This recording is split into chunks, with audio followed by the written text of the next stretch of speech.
Hello, welcome to La Excellence. In our recap program, we are discussing monthly current affairs videos from September 2020 to August 2021. This is the last video in this series. In part 2, we are going to cover the remaining topics of August month, September 2020 to August 2021. PDF of all these videos are available in the description given below. If you want to write tests based on the monthly current affairs videos, you can enroll through the link given in the description. First, let us start with economy. Our first issue is the retrospective tax laws in India. In the year 2012, through the Finance Act, retrospective taxation was introduced. That means tax laws, changes in the tax law will be applicable from the back date. Such laws are known as retrospective laws. And it led to conflict with the Crane Energy, Vodafone, and many issues. And there are bilateral investment treaties which protect the investments, and this particular retrospective taxation was contested under this. And international courts of arbitration and permanent court of arbitration, they have favored these two companies in the context of retrospective taxation. In this context, government wants a closure. In this context, recently it has introduced Taxation Amendment Bill 2021. It was passed. According to this, if these companies, if they take back all the cases filed in all the jurisdictions, government is going to give back the amount that they have paid without any interest. That was the deal. Now, these companies, if they will take this up, this is going to be first step in rolling back the retrospective tax laws in India. Next issue is poverty estimation in India. According to World Bank, poverty rates in many countries, including in India, is going to increase. So, in this context, let us go back to the basics and revise how poverty is calculated, what is a poverty line, and what are the committees that have calculated the poverty line. We have Tendulkar Committee, Rangarajan Committee. These are the recent committees which have estimated the poverty. And poverty is defined as deprivation in well-being. And deprivation can be in the income levels and in accessing the goods and services. Poverty estimation in India is done at an absolute level, that is, we use poverty line. There's one more indication to calculate poverty, that is poverty gap. That is a relative measure, poverty gap and poverty line. These are the two instruments which are used to estimate to calculate the poverty in India. As of now, according to Rangarajan Committee, 363 million 363 million people are under poverty. Next issue is IBC Amendment Bill, Insolvency and Bankruptcy Code. IBC is to deal with the NPA's non-performing assets. In this context, this particular amendment proposed for pre-pack resolution for the distressed corporate debtors. That means generally when they prepare the resolution plan, if it is not working out, they prepare to sell this out. That is to declare it as insolvent. While selling it, it places it for open auction. Instead, what if it chooses certain corporate houses or other businesses which are into similar business? That will lead to quick resolution. That package is known as pre-packaged resolution. But some say that this can lead to gambling. That means only few companies will be selected beforehand, and this asset under IBC, this will be sold to that is going to outright sale of that company. So that is the criticism. But government says this leads to quick resolution. IBC, Insolvency and Bankruptcy Code. Next issue is freeing up land in SEZs, Special Economic Zones. These special economic zones are declared by the central government, but the provisions such as land, infrastructure, these are provided by the states. Special economic zones, they have large land banks. The land is the precious commodity now. So to free up the land for other industrial purposes, SEZ related land is being freed up. That process is still going on. Asia's first export promotion zone was established in India in Kandla. After that, SEZ model became successful in China. So we are modeling our SEZs now similar to China. We have SEZ Act 2005. According to this, SEZs are made operational. What are the incentives given to SEZs? Remember, SEZs are for promotion of exports. Incentives in the form of duty-free import. exemption from various taxes, external commercial borrowings, on them rules will be made simpler. These are some of the incentives given to SEZs. SEZs are for export to promotion. Next issue is RODTEP. RODTEP means remission of duties and taxes on exported products. This means it is for zero rating of exports. That means when we export something, whatever taxes that we have already paid on it, all these will be given back to us. That means reimbursement of taxes, duties, levies will be given. That is to promote the exports under RODTEP. This scheme is implemented by Ministry of Commerce. Next issue is important, oil bonds. Earlier, petrol and diesel prices were decided by the government, not by the market forces as we are doing now. So, oil marketing companies, they have to sell at a prefix rate. So they asked for the subsidy from the government. Instead of paying them one-time money, at the time government has issued oil bonds. That means on these bonds every year interest will be paid to these companies. Such instruments are known as oil bonds. As of now, we are paying interest on these bonds. Recently, our finance minister has said that we are unable to reduce the taxes on petrol and diesel because we have to pay this. But overall, if you look at the excise duty that is collected on petrol and diesel, and when we compare it with the interest payable on the oil bonds, it is very minuscule. So in this context, this was criticized anyway. Oil bonds, interest-bearing bonds for oil marketing, given for oil marketing companies issued by the government. Next issue is faceless e-assessment scheme. According to a recent report, faceless e-assessment scheme has improved in the tax assessment method. What is this? Faceless e-assessment scheme was introduced in 2019, according to which no direct interface with the assessee and the assessor. The major objectives of faceless tax assessment scheme include promotion of efficient and effective tax administration, minimizing the physical interface, increasing accountability, and introduction of team-based assessments. Implementation of faceless assessment scheme is expected to bring in more taxes with less conflicts. Next issue is boosting oil palm production. India is one of the major importer of oil palm.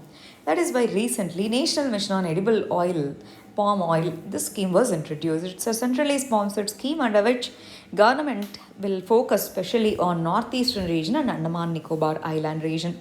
But this plan is being criticized. Why? Because oil palm cultivation in these regions, it leads to destruction of rainforests and native biodiversity. It also impacts negatively on the community ownership of the tribal lands, and they take more water, so it can lead to water stress. For example, Sri Lanka has completely banned the oil palm production in their country, and they have also taken a decision to cut down the oil palm trees because they are taking more water. Next issue is Government Securities Acquisition Program 2.0. Recently, RBI has announced Government Securities Acquisition Program 2.0. Under this particular scheme, RBI purchases the government securities. RBI does open market operations. That means it sells the bonds, government securities, and it purchases the government securities. Whenever it wants to introduce more money into the market, it purchases the bonds and gives the money to the people. If it wants to reduce the money supply in the market, it issues more government securities, open market operations. Now, this acquisition means purchasing. If RBI purchases the bonds, what happens? Money supply in the market increases. Already government is borrowing more. It can lead to crowding out effect. To avoid that, to have money supply, enough money supply for the private sector, RBI is taking up this. Under this, 25,000 crore rupees will be released into the market. G Securities Acquisition Program. What will it lead to? That can be a question for us. Next issue is stagflation. This is an important word. For this year, this will be very important. Why? Because we are experiencing this. We are experiencing less growth with more inflation. Such condition is known as stagflation. Stagnation plus inflation is stagflation. So stagflation, it leads to increased unemployment, and it has two conditions, that is less growth with more inflation. Next issue is National Asset Monetization Pipeline, NMP. Under this year's budget, this plan was announced, under which whatever resources that are lying idle, such as land, pipeline, etc., whatever, they will be monetized. Government is not going to sell them. Government is just going to lease them. And after their lease period, they have to give it back. According to the estimates, present estimates, asset monetization is going to create it is going to contribute to 5% of budgetary receipts. Overall, this NMP is going to contribute 6 lakh crore rupees through asset monetization to the central government in the next 3 years. This is the estimation. Asset monetization is not selling the assets, just leasing it and monetizing it. To improvise the national monetization pipeline to make it more efficient, Niti Aayog has suggested these things. Next issue is LIC IPO, Initial Public Offering, IPO. IPO means when the company sells the shares in the stock market for the first time, which we call as primary market. First time sale is known as initial public offering. First time it is offering it to the public, initial public offering. LIC is the major insurance company in India, and when it sells the shares, it is going to be the biggest IPO in India. It has total assets worth 31 lakh crore. LIC has 31 lakh crore assets. In this context, LIC has to list itself with the SEBI. Whichever company wants to sell its shares in the stock market, they have to list themselves with the SEBI. Initial public offering means selling the securities to the market, that is to the public for the first time, that is known as initial public offering. This is going to give more money to the government, especially in this context when the deficits are high. This is going to give more money to the government. But will this be good or not? That's a different issue, but it is going to provide more resources, financial resources to the government in the present context. Next, let us discuss science and technology related issues. First one is herd immunity. Herd immunity means when a group of people in a place or in a country become resistant to a particular disease by developing the antibodies. Such condition is known as herd immunity. Herd immunity is of two types. One, through vaccination we can get the herd immunity. Two, by natural infection also we can get the herd immunity. So as of now we are trying for through vaccination we want to get the herd immunity. What happens when it happens through the natural infection? Many people will be hospitalized. Mortality rates increase. Hospitalization costs increase. That is why we are trying to build the immunity, herd immunity through the vaccination. Next issue is end-to-end genome sequencing. Genome sequencing means taking the genetic matter, that is genome of a particular species, and analyzing it, matching it with the gene and the function. Gene 1 contributes to this function, like that. That is known as genome sequencing. In the year 1990, we started human genome sequencing project. That's an international project that got completed in the year 2003. Draft was published, and recently it is said that more comprehensive human genome was posted in this particular online repository. In this context, genome sequencing helps in understanding what gene contributes to what diseases and how to treat the genetic diseases. It helps in genetic engineering. These are some of the applications of genome sequencing, very important. Next issue is InSights mission. InSights lander was sent by NASA recently. Data from InSights lander has made us understand the interior of the Mars. According to this analysis, planet Mars doesn't have any plate tectonics. Volcanic activity on the surface of the Mars, it leads to generation of Mars quakes. Mars quakes are similar to earthquakes. So recently in a region called Cerebus Fossae, in this region 3.1 to 3.3 magnitude Mars quake was detected by InSight lander. This was sent by NASA. InSight full form is interior exploration using seismic investigations, geodesy, heat transport. This is the rover that moves on the surface of Mars. Recently NASA has also sent Perseverance rover. Try to recollect that once. Next issue is EOS-03, Earth Observation Satellite 03. It was launched using GSLV F-10 rocket. Third stage of this rocket failed. That is why we couldn't place it in the orbit. What is GSLV? Geosynchronous Satellite Launch Vehicle. GSLV technology uses solid liquid and cryogenic engines. 3 stages, 3 different types of engines. And the third stage, that is cryogenic stage, failed. That has led to failure of this particular mission. In this context, we have to quickly revise types of launch vehicles in India: PSLV, GSLV, and GSLV Mark III. Go through this table. And ISRO is also planning to launch Small Satellite Launch Vehicle SSLV. This carries satellites of less than the size of 500 kgs. It's a 3-stage launch vehicle similar to GSLV, but it uses all solid engines and solid fuel and solid engine in all the 3 stages. Assembling SSLV takes very less time. Let's say PSLV takes 60 days. It takes only 2-3 days only. So SSLV can bring a new revolution in the space launches of India. As of now, India has not tested it. ISRO has not tested it. It is going to test this year. Next issue is intranasal vaccine. Recently, Bharat Biotech has developed this, and Department of Biotechnology has given clearance to conduct the phase 2, phase 3 trials of intranasal vaccine.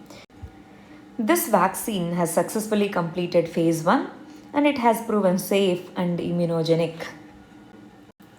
Next issue is INSACOG. This is a group of 10 premier institutions that conduct the genomic surveillance in India with regard to COVID-19. They conduct genomic surveillance means they go for genome sequencing of various strains. This makes them to have a database of new variants. So they give us information on new variants and their virality. Next issue is polio vaccine is administered to the people who are returning from Afghanistan. As we know, Taliban have occupied Afghanistan and many people are coming out of that country. In that context, few are coming to India also. In that context, Indian government is administering polio vaccine. Why? In the world, only 2 countries, Afghanistan and Pakistan, they have wild polio. All other countries have eradicated wild polio. In the year 2014 itself, India received polio-free certification by WHO. In this context, we don't want to have the recurrence of polio. That is why we are administering with this vaccine. We have 3 types of polio variants. One is wild polio type 1. Second one is type 2, type 3. Type 2 and type 3 have been eradicated globally, but type 1 remains in circulation in Afghanistan and Pakistan. That is why we are administering polio vaccine to the Afghan returnees. Polio, viral disease, it affects the nervous system. Next issue is 4th Industrial Revolution. We know that Indian economic recovery is not uniform. Few industries, especially MSMEs, are recovering at a very less rate. In this context, how 4th Industrial Revolution can benefit it? In that context, let us understand what is this 4th IR. 4th Industrial Revolution. First Industrial Revolution is led by mechanization and it is led by energy with steam engine. And second Industrial Revolution through mass production driven by electricity and oil-based power. Third Industrial Revolution is led by automated production. And now this 4th Industrial Revolution, here new technologies such as cyber physical systems, Internet of Things, artificial intelligence, big data, cloud computing, these are going to play an important role along with nanotechnology, biotechnology. In this context, government should scale up the interventions and R&D so that everyone can gain the benefits out of Industrial Revolution 4.0. In all the 3 industrial revolutions, prior revolutions, we were backward. Now this one we should catch up. That is the theme. We have World Economic Forum that has established 4th Industrial Revolution Center in India. So we have opportunity. This should be utilized. Next issue is Gaganyaan mission. So Indian astronauts were trained in Russia. Because of COVID-19, they have come back. Again, they went to Russia to train. So these astronauts are for Gaganyaan mission. Gaganyaan is going to be India's first human space flight mission. We are going to launch the crew module with GSLV Mark III, and this crew module is going to weigh around 7 tons. So in this context, if it is successful, India is going to be the 4th nation to do so after USA, Russia and China. Under Gaganyaan program, we are going to launch 3 missions, 2 experimental, third one we will send the astronauts. In the first two, we are going to send the robot named Vyomitra. Vyomitra is artificial intelligent humanoid robot. We are going to send it in the first two missions. In the third mission, we are going to send the astronauts. We are going to place it in the low Earth orbit. Here we have to understand what this International Space Station is. Is Gaganyaan program similar to International Space Station? No. Gaganyaan is just a crew module. We are planning Indian Space Station by 2030. That would be similar to International Space Station, but this is not. International Space Station is not one module. Earlier, Russia had Mir Space Station, then USA Space Station. These were all combined and in 1998 made as International Space Station. Now, Russia is planning to have its own space station. In that context, this name Mir is important. Next issue is 100 years of development of BCG vaccine and insulin. BCG, Bacillus calmette-guerin. This is vaccine for TB. It was developed in 1921. It's been 100 years, that's why it's in news. It is introduced in India universally under National TB Control Program 1962. Next is insulin. Insulin was discovered by Sir Frederick Banting, and they have patented it just for $1. And their statement is insulin belongs to the world. What is this insulin? How does this work? We have an organ known as pancreas. Pancreas secrete insulin. This insulin in the blood balances the glucose level in the body. But when it is more or when it is less, this balance will be affected. In type 1 diabetes, insulin secretion would be less, so balance won't be there. In type 2 diabetes, insulin secretion will be there, but human body cannot use it. So because of various issues. So that leads to type 2 diabetes. There are two types of diabetes. As of now, insulin injections are artificially made and given to the diabetes patients to balance the blood glucose levels. Next issue is Yuktadhara portal. Ministry of Rural Development has launched new geospatial planning portal known as Yuktadhara. This is to help in facilitating new MGNREGS assets. Under this, GIS, Geographic Information System, would be provided, and this is a new portal under Bhuvan. Bhuvan is a web portal that is managed by ISRO. It has geographic information and it is associated with various geographic services. Next, let us understand governance related issues. First issue is World Breastfeeding Week. Breastfeeding is important. It helps in boosting the immunity system of the infants. It reduces the infant mortality rate. It reduces the risk of developing the infections in the respiratory tract. It also enhances the cognitive functions in the infants. That is why it is important. WHO, UNICEF, they are creating awareness under this World Breastfeeding Week from August 1 to 7. Next issue is e-Rupee. E-Rupee is a digital QR code system. It is a SMS based string or QR code. This e-Rupee is not a cryptocurrency, is not a central bank digital currency. It's just a voucher system which can be transferred from one individual to another individual. Voucher system only, not a cryptocurrency, not a digital currency. Next issue is food fortification and policy issues. Food fortification means increase in the nutrient content in the food. Food fortification policy by the government of India was criticized by various scientists, and they have written a letter. They said food fortification is important, it provides nutrition, but it has other issues such as there is no conclusive evidence on its nutritious issues. Hypervitaminosis can happen. It can lead to toxicity, cartelization, and it can decrease the value of natural food. So that is why food fortification policy needs to be calibrated. That is the recent issue. Next issue is National Mission on Edible Oil and Oil Palm. Already we have discussed it. Yes, in the economy we have discussed it. Just to go through it once. Next issue is Ujjwala 2.0. Ujjwala 2.0 scheme is to provide LPG connections to the BPL households. Under Ujjwala 1.0, 5 crore families, 5 crore rural families were given LPG connection. Under the second phase, 1 crore families are selected. Highlights of this second phase is acceptance of Aadhaar as a valid document of address and identity. Ujjwala connection is given for adult female of migrant or non-migrant poor family members. Self-declaration is enough as an identity proof. These are some of the changes made to Ujjwala 2.0. Next issue is civil registration system. So recently, civil registration system is in use because COVID deaths and their reporting is haphazard. That is why this system, civil registration system, was questioned. Civil registration system is maintained under the Central Act known as Registration of Births and Deaths Act. It is mandatory and it is a uniform database that needs to be implemented throughout the country. But implementation is through the states. So each state has different system. That is why database is haphazard and decentralized. In this context, Registrar General of India under Ministry of Home Affairs is the authority responsible for implementation of civil registration system. This needs to be streamlined. This database consists of births, deaths and stillbirths.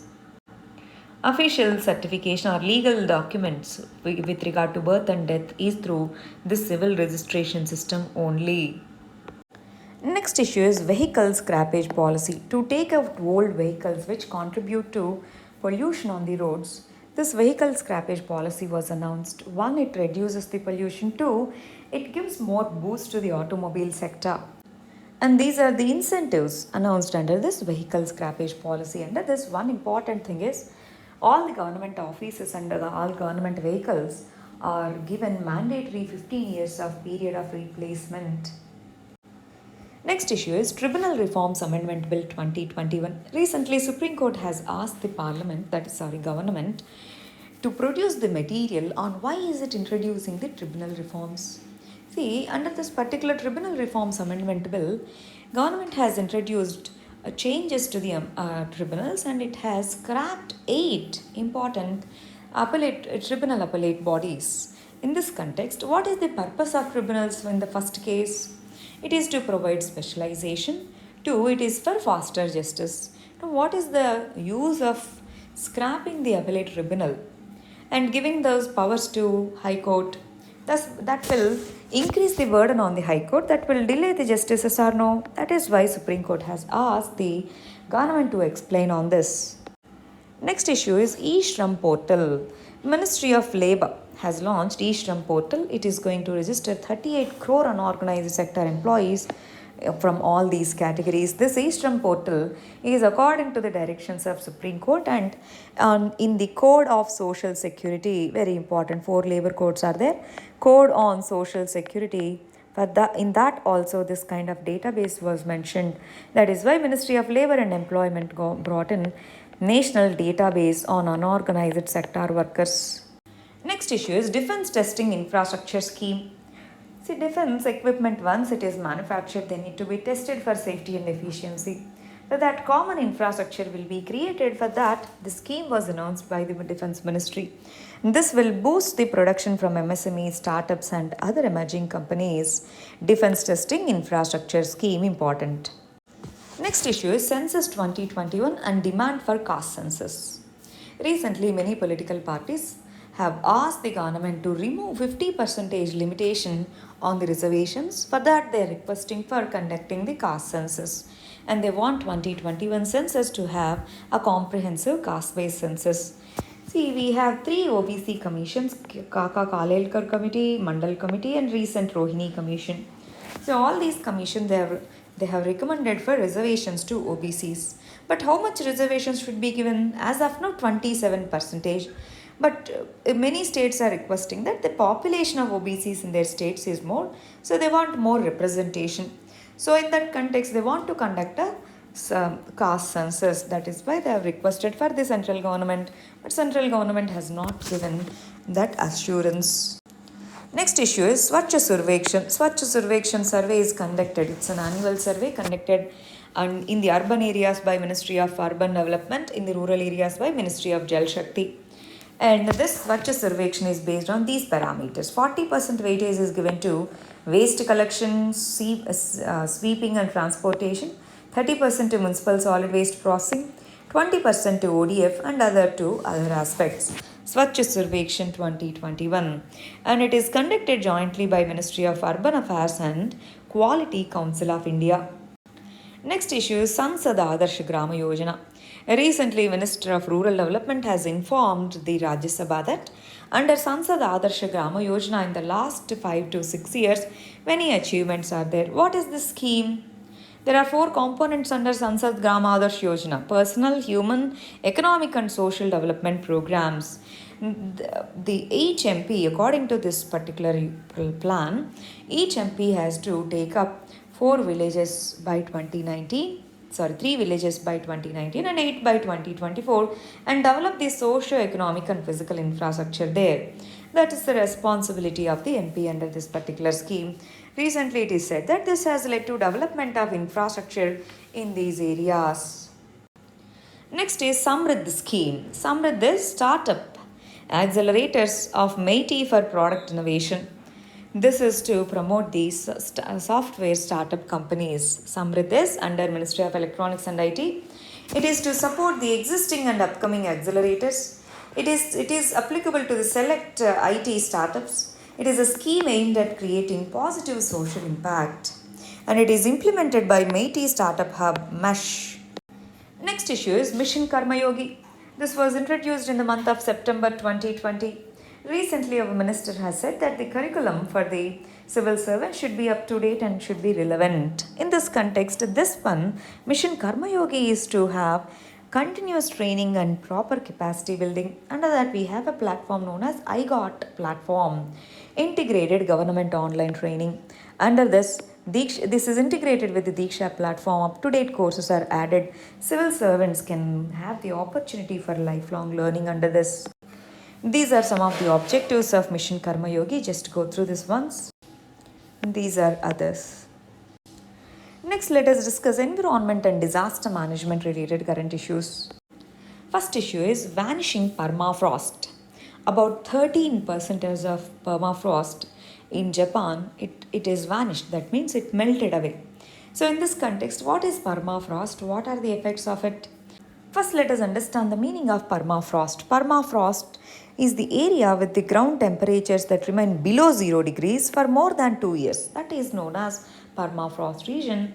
Permafrost in Arctic region, it stores the methane. So when the permafrost melts, methane comes out. Methane is second largest greenhouse gas. This leads to global warming.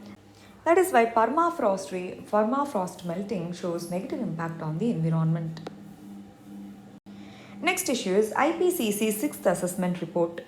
IPCC, Intergovernmental Panel on Climate Change. This releases assessment reports. This is the 6th one with regard to climate change. IPCC releases these reports in 3 phases. First one is released, second 2 will be released in 2022. According to this, even if we follow whatever we have promised under Paris Agreement, we might not achieve net carbon neutrality or carbon neutrality by 2050. We need to take up more actions. And according to this particular report, heat waves, extreme temperatures, extreme changes in the monsoon and precipitation patterns are going to accelerate. Important. Next issue is Plastic Pact. It's a collaborative effort of businesses, governments and NGOs. Plastic Pact. It is officially launched by CII, and it is going to work with governments and NGOs, under which single-use plastic, which is harmful to the environment, is going to be phased out as quickly as possible, and it helps in finding the alternatives, and it would generate more employment through plastic waste management and plastic recycling. So Plastic Pact, such agreements, this is the first agreement in Asia. Such agreements are there in Europe, but India is the first Asian nation to have such plastic pacts. Next issue is also related to plastic waste management amendment rules. These rules are proposed by Ministry of Environment, Climate Change. According to these rules, single-use plastic items will be phased out by 2022. Manufacture, import, stocking of these single-use plastics will be banned. Extended producer responsibility of the producer, importer and brand owner will be strictly monitored. Central Pollution Control Board along with state pollution control boards will monitor the ban on single-use plastics. So mostly the focus of the new amendment rules are on single-use plastic. Next issue is net zero emissions. As when we discussed about IPCC's sixth assessment report, we said even if we bring in all the things that we have promised in Paris Agreement, we might not reach to the net carbon emissions by 2050. That was the report. Some of the countries, they have promised that they are going to bring in the net zero emissions by 2050. Among them, USA is there. By 2060, China said it will bring in the carbon neutrality or net zero emissions. Net zero emissions means emissions would be equal to the absorption in the atmosphere. Emissions, absorptions, if they are equal, there is no problem. If emissions are more than the absorption, then only it leads to more pollution. Next issue is Fukushima nuclear wastewater. Fukushima nuclear disaster happened in the year 2011 because of earthquake-induced tsunami in Japan. So there, Fukushima nuclear power plant, because of this tsunami and its effect, it melted. The nuclear waste that is there in that power plant, even after 10 years, it is still there. Now the government is trying to release it into the ocean, beneath the ocean. So Fukushima nuclear waste water, more than 1 million metric tons of radioactive water from the damaged nuclear power plant will be released into the ocean after 2 years. But the concern is, what if it affects the marine life? What if we consume that fish and if we get that radiation? These are all the concerns. Next issue is Arctic amplification. Arctic amplification means warming of the Arctic region twice as compared to other regions is known as Arctic amplification. It is because of many reasons, especially jet streams and other systems, polar jet streams and their weakening. These are some of the issues why Arctic is heating up more as compared to other regions. Next is Hurricane Ida. Hurricane Ida has affected USA, eastern part of USA. Cyclones in the Atlantic Ocean are known as hurricanes. So Cyclone Ida, it made landfall in Louisiana. In 2005, the USA has experienced Hurricane Katrina. So Hurricane Ida is of same magnitude and same intensity. Try to revise cyclones, cyclone naming, cyclones formation, etc. Next issue is eradication of leaded petrol. Lead is a dangerous chemical which affects the nervous system. In this context, lead was earlier blended with the petrol so that it mixes well with it and the engine functions smoothly. But now we know the negative impacts of it. That is why many countries started banning it. Under UNEP, almost all the countries banned it. The last country that banned leaded petrol is Algeria. With this, UNEP has announced that we have achieved complete eradication of leaded petrol. So what are the agreements that are administered under UNEP? Convention on Biological Diversity, CITES Convention, CMS Convention, Basel Convention, Stockholm Convention, Minamata, Vienna Convention. These are administered under UNEP. Next issue is Kigali Amendment. Kigali, Rwanda. Kigali Amendment means to the Montreal Protocol, amendment is made. Why amendment was made? Montreal Protocol deals with ozone depleting substances. Out of the ozone depleting substances under this particular protocol, it is said that HFCs are not ozone depleting substances. So these can be used as replacements to the ODS in refrigerating. But then over a period of time we understood that HFCs are not ozone depleting substances. But HFC is a greenhouse gas. That is why Kigali Amendment is made to the Montreal Protocol and it is said that this HFCs also needs to be phased out. And recently, India has agreed to implement this Kigali Amendment. That is why it's in news. Next issue is GM soya bean, genetically modified soya beans. Recently, poultry industry has requested the government to allow for the import of genetically modified soya beans. In India, only BT cotton is allowed for commercial cultivation. Food crops, GM food crops are not yet allowed. In this context, government is more cautious in allowing the genetically modified import of genetically modified crops. Why? Because this might cause contamination of the non-GM varieties. But then these are requesting them so that the industry will revive because of COVID-19. Already all these industries, they got affected. and it will become competitive if we import them. That is why they are requesting for this. Next, let us discuss social issues. First one is marital rape. Recently, High Court of Chhattisgarh has decided that it is going to revise the petition which is filed by the wife against her husband. So, in this context, is marital rape is punishable in India? In India, under IPC, we have section 376, 377, 498A. Under all these sections, marital rape is not defined and it is not made as a punishable offence. But recently, it is said that marital rape is against the consent of the person. So it is against Article 14 and Article 21 of the individual. That is why many are asking for criminalizing the marital rape. Justice J.S. Verma committee has also recommended for recognizing marital rape as an offence. Next, let us discuss IR issues, international relations. First one is Taliban taking control over Afghanistan. Taliban has taken control over Afghanistan, and earlier USA and Taliban agreed under Doha Agreement for certain conditions, but they are not following it. What are these conditions under Doha Agreement? First one is USA and NATO have agreed for troop withdrawal. They have done it. Taliban, they said they won't allow any of the terror groups. They might do it. Prisoners exchange, they have done it. Sanctions removal, already USA and others have removed the sanctions. Intra-Afghan dialogue, this is not done. Taliban has taken over the power. They have taken the control over it. No intra-Afghan dialogue. So we can see this as a failure of Doha Agreement. During signing the Doha Agreement, Taliban's USA, both these only are the parties of this agreement. Afghanistan government at the time was not involved. That means this agreement has virtually agreed Talibans are more important than Afghan government.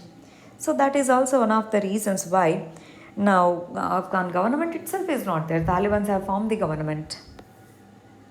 Next issue is Abraham Accords. Countries, especially Arab countries, signing the peace agreements with Israel, they are known as Abraham Accords. Initially, Egypt signed, after that Jordan.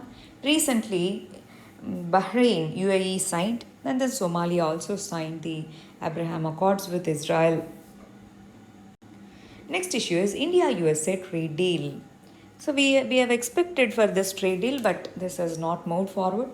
So what are the issues between India and USA with regard to trade? We want our GSP, Generalized System of Preferences. That means earlier India was recognized under this scheme.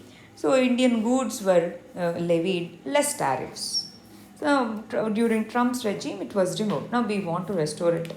Then exemption from the high import tariffs on steel and aluminium. So USA is imposing high tariffs. USA is demanding for reduction in the imported duties on the engineered goods and greater market access to the medical devices, farm and dairy products. But these things were discussed, but trade deal was not made. Next issue is Greater Malay Connectivity Project. Recently, Afcon's company has made a contract with the Maldivian government to build the Greater Malay Connectivity Project. Malé is the capital city. To connect this with the nearby islands, this project has been envisaged in the year 2019. This is the biggest infrastructural project if built in Maldives. Indian government is providing $500 million of grant. Grant means they need not repay it. And then others will be covered as the credit, that is loan. Next issue is India-Australia CEPA, Comprehensive Economic Partnership.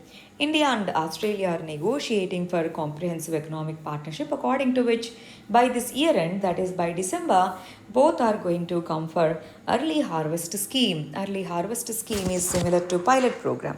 So both the trading partners, they implement this on a small scale for few goods, and they'll see what are the issues. Based on the feedback, they'll sign the comprehensive economic partnership. CEPA, Comprehensive Economic Partnership, is a partnership of trade in goods, services, investments and others. We have CEPA with South Korea, Japan, etc. And this is more comprehensive than free trade agreement. Under free trade agreement, it covers only goods, that too not fully.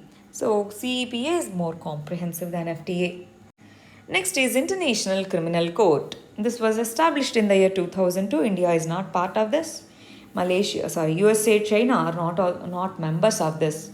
The International Criminal Court, it investigates and warrants the individuals charged with grave crimes against humanity, international community. It includes genocide, war crimes, crimes against humanity, crimes of aggression, etc. Recently, this is in news because USA was criticized to have the war crimes and war crimes against the Afghanis. That is why a case was filed, but USA said we are not going to be part of this, and it has imposed sanctions on the judges of International Criminal Court. That's why it was in news. Next, let us discuss security issues. First one is indigenous aircraft carrier. Indigenous aircraft carrier INS Vikrant. It will be commissioned next year, that is by 2022. And we have only one aircraft carrier as of now, that is INS Vikramaditya. Our India's first aircraft carrier's name was INS Vikrant only. So on the same name, we are developing our own indigenous aircraft carrier. Project Seabird. Under this project, India is building Navy base in Karnataka, Karwar Naval Base. Next issue is Al Mohad Al Hind. This is the first joint Navy exercise between India and Saudi Arabia. These are other joint exercises. Malabar exercise is between Japan, USA, Australia and India. Australia joined recently. Next issue, exercise Malabar 2021. Just now we said exercise Malabar is a joint Navy exercise of Quad countries. This year Australia joined, that is why it is very significant. And this 2021 Malabar exercise was conducted in the Pacific Ocean region near the coast of Guam. Next is exercise Konkan. This is a joint Navy exercise between India and UK. These are the other joint Navy exercises. Malabar exercise between Japan, USA, Australia and India.